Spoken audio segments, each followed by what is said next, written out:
Before I start, I will not be taking any points of information, so kindly refrain from interrupting me.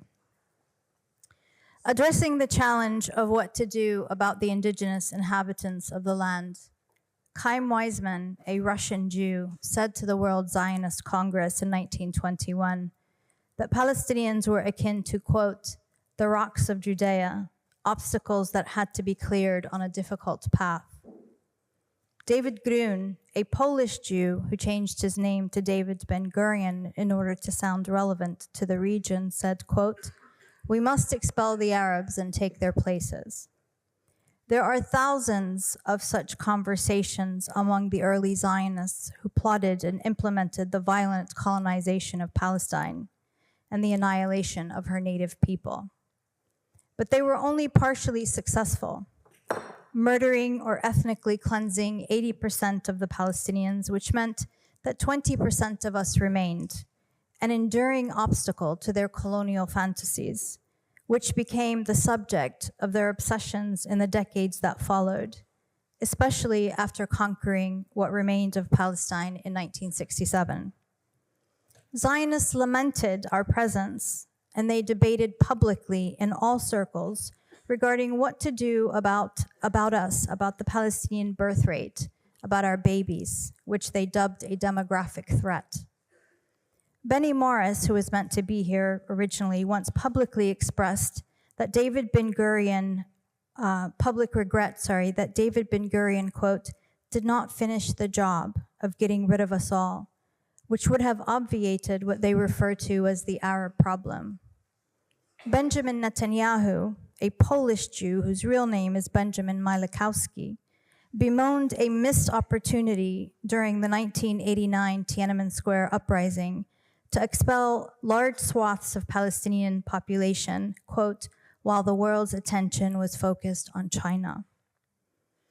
Some of their articulated solutions to the nuisance of our existence included a, quote, break their bones policy in the 1980s and 90s, which was ordered by Yitzhak Rubitsov, a Ukrainian Jew who changed his name to Yitzhak Rabin for the same reasons.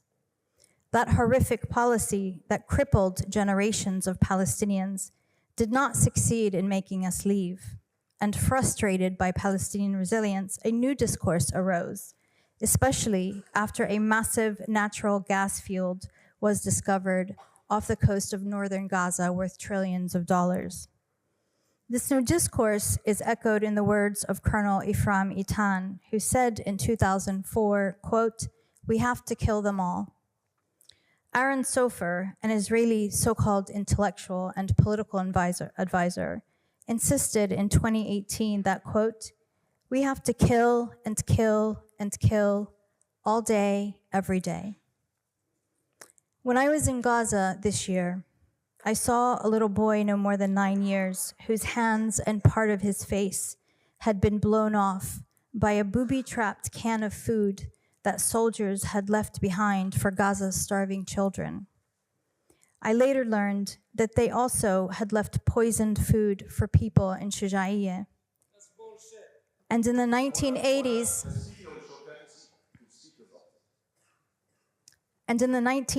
and 90s, Israeli soldiers had left booby-trapped toys in southern Lebanon that exploded when excited children picked them up.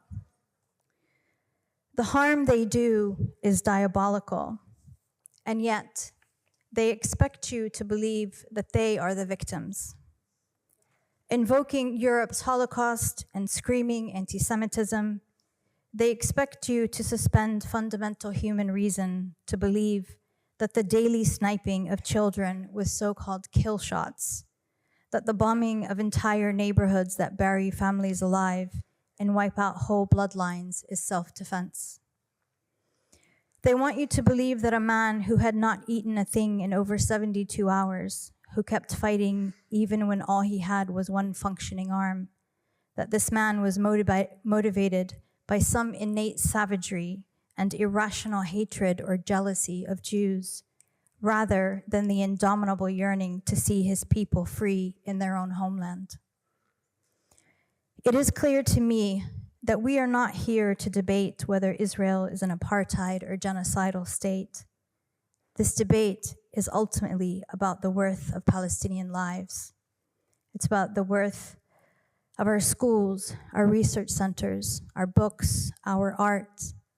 It's about the worth of the homes we worked all our lives to build and which contain memories of generations. It's about the worth of our humanity and our agency, of our bodies and our ambitions. Because if the roles were reversed, if Palestinians had spent the last 8 decades stealing Jewish homes, expelling, oppressing, imprisoning, poisoning, torturing, killing, raping them, if Palestinians had killed an estimated 300,000 Jews in 1 year, targeted their journalists, their thinkers, their healthcare workers, their athletes, their artists, bombed every Israeli hospital, university, library, museum, cultural center, synagogue, and simultaneously set up an observation platform where citizens came to watch their slaughter as if a tourist attraction. If Palestinians had corralled them by the hundreds of thousands into flimsy tents, bombed them in so-called safe zones, burned them alive, cut off their food and water and medicine, if Palestinians made their children wander barefoot with empty pots, made them gather the flesh of their parents into plastic bags, bury their siblings, their cousins, their friends, made them sneak out from their tents at night to sleep on their parents' graves, made them pray for death,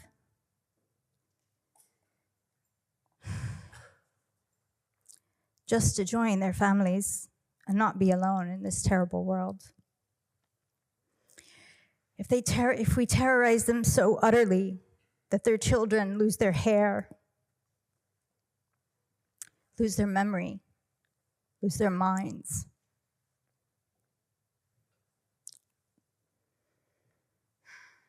and made those as young as 4 and 5 die of heart attacks,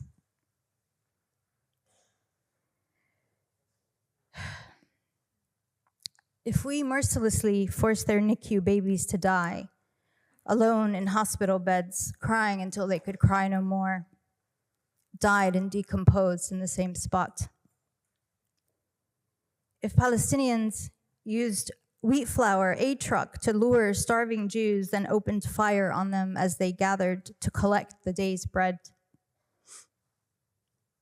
If Palestinians finally allowed a food delivery into a shelter with hungry Jews, then set fire to the entire shelter and aid truck before anyone could taste a bite of the food.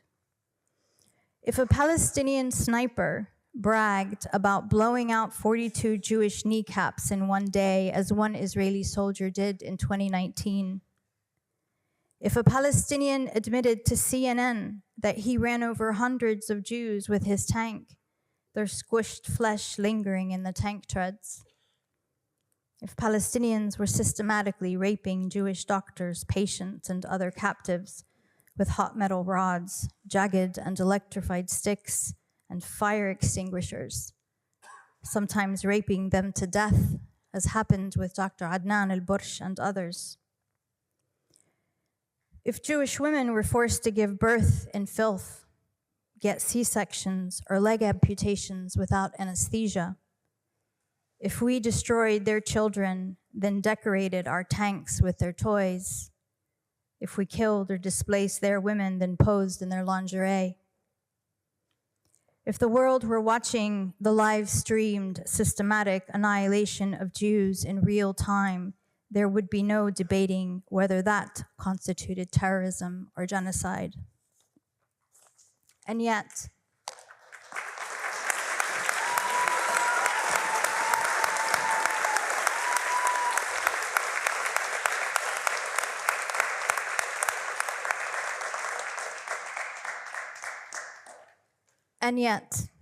two Palestinians, myself and Muhammad al-Kurd, showed up here to do just that, enduring the indignity of debating those who think our only life choices should be to leave our homeland, submit to their supremacy, or die quietly and politely. But you would be wrong to think that I came to convince you of anything. This House resolution, though well-meaning and appreciated, is of little consequence in the midst of this Holocaust of our time. I came in the spirit of Malcolm X and Jimmy Baldwin, both of whom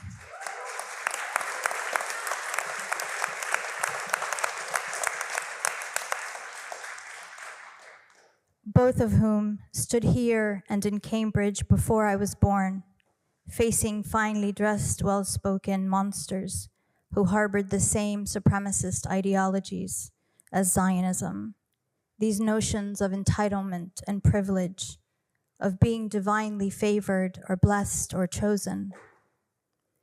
I'm here for the sake of history, to speak to generations not yet born, and for the chronicles of this extraordinary time where the carpet bombing of defenseless indigenous societies is legitimized. And I also came to speak directly to Zionists here and everywhere. We let you into our homes when your own countries tried to murder you and everyone else turned you away.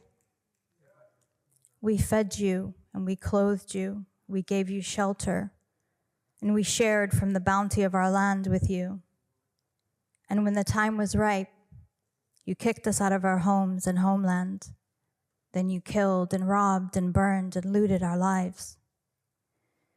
You carved out our hearts because it is clear that you do not know how to live in the world without dominating others. You have crossed all lines.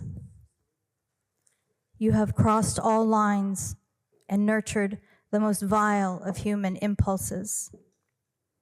But the world is finally glimpsing the terror we have endured at your hands for so long. And they are seeing the reality of who you are and who you've always been.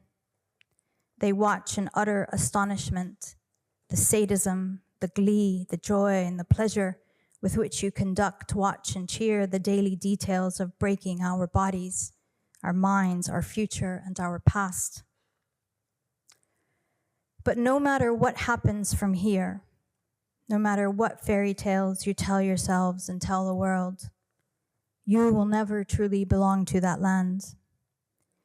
You will never understand the sacredness of the olive trees, which you've been cutting down and burning for decades, just... Interrupt the speaker. The secretary has been generous to both sides of the house. Order, please. Order. You've made your point of order. Order. The secretary has been generous in extending time to both sides of the house. So I will not be hearing this point of order again. Please. No, you did not. You spoke for 16 minutes. Order. Order. Order. Order.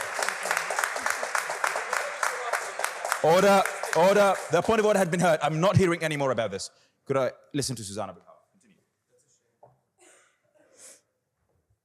You will never understand the sacredness of the olive trees, which you've been cutting down and burning for decades, just to spite us, just to break our hearts a little more. No one native to that land would dare do such a thing to the olives.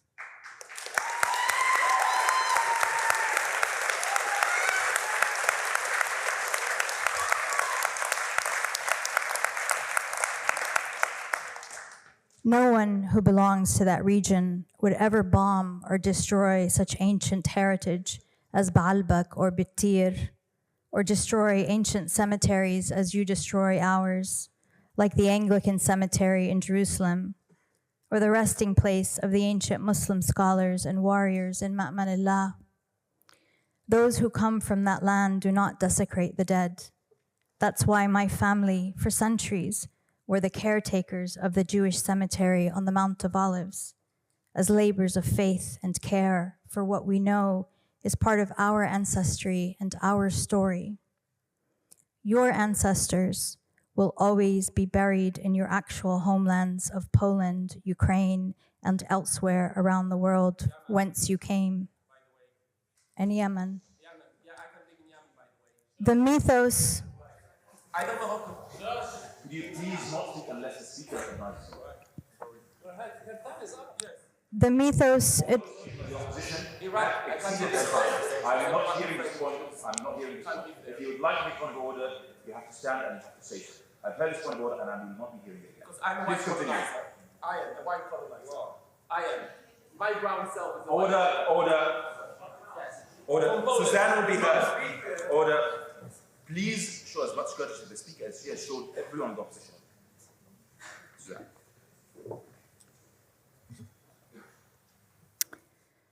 the mythos and the folklore of the land will always be alien to you.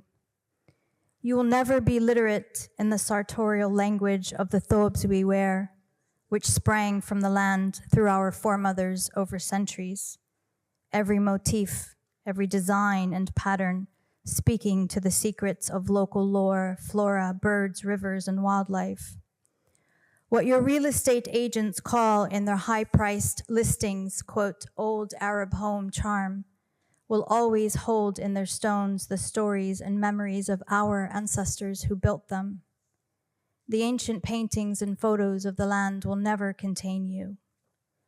You will never know how it feels to be loved and supported by those who have nothing to gain from you and in fact everything to lose. You will never know the feeling of masses all over the world pouring into the streets and stadiums to chant and sing for your freedom.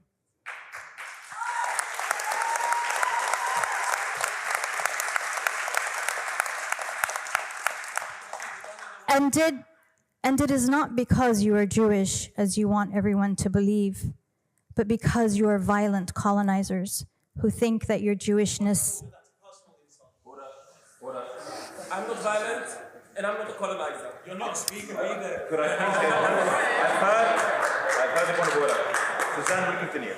Thank And I you. know much more than you because I'm from Israel. Order. The speaker will be heard in silence. Order. Stop smiling. Order, please. The House will come to order. The speaker on proposition has shown courtesy to all the speakers of the House. She has not made a single statement throughout the debate. I would not be hearing this. She has just passed the 16-minute mark, which is the same as the speaker has done.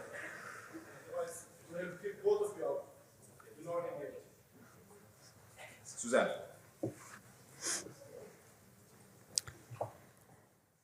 Because you are violent colonizers who think your Jewishness entitles you to the home my grandfather and his brothers built with their own hands on land that had been in our family for centuries. It is because Zionism is a blight onto Judaism. It is a break in humanity. You can change your names to sound relevant to the region, and you can pretend that falafel and hummus and za'atar are your ancient cuisines. But in the recesses of your being, you will always feel the sting of this epic forgery. That's why even the drawings of our children hung on the wall at the UN or in a hospital ward send your leaders and lawyers into hysteric meltdowns. You will not erase us, no matter how many of us you kill and kill and kill all day, every day.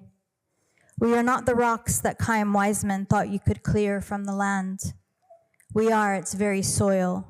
We are her rivers and her trees and her stories, because all of that was nurtured by our bodies and our lives over millennia of continuous, uninterrupted habitation of that patch of earth between the Jordan and Mediterranean waters. From our Canaanite, our Hebrew, our Philistine, our Phoenician ancestors, to every conqueror or pilgrim who came and went, who married or raped or loved or settled or enslaved or converted between religions or prayed in that land, leaving pieces of themselves in our bodies and our heritage. The fabled, tumultuous stories of the land are quite literally in our DNA. You cannot kill or propagandize that away, no matter what death technology you use or what Hollywood or corporate media arsenals you deploy. Someday, your impunity and your arrogance will end.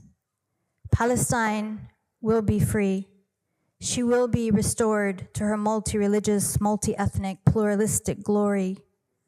We will restore and expand the trains that run from Cairo to Gaza, Jerusalem, Haifa, Tripoli, Beirut, Damascus, Amman, Kuwait, Sana'a, and so on. We will put an end to the Zionist American war machine of domination, expansion, extraction, pollution, and looting. And you will either leave or you will finally learn to live with others as equals. Thank you.